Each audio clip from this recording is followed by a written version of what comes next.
Super fresh at hot off the press. Artista update para sa inyong mga beshi. Sa bawat umaga, si Kim Chiu ay nagigising ng may ngiti sa labi. Handang harapin ang araw na puno ng energy at saya.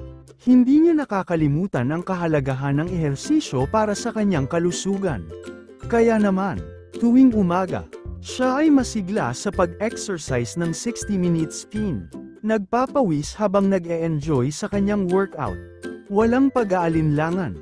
Ito ang pinakamasayang bahagi ng kanyang linggo. Isang panahon ng pagsasaya at pagpapakilos para sa kanyang katawan. Talaga namang walang katumbas ang saya ng isang aktibong weekend. Ang weekend ni Kim Chiu ay hindi kumpleto kung hindi ito puno ng aktibidad at pampasaya. Hindi lang ito tungkol sa pagiging fit, kundi pati na rin sa pagpapalakas ng kanyang mga emosyon at kaginhawaan. Sa pamamagitan ng regular na ehersisyo, hindi lang niya pinapalakas ang kanyang katawan, kundi pati na rin ang kanyang kasiyahan at positibong pananaw sa buhay.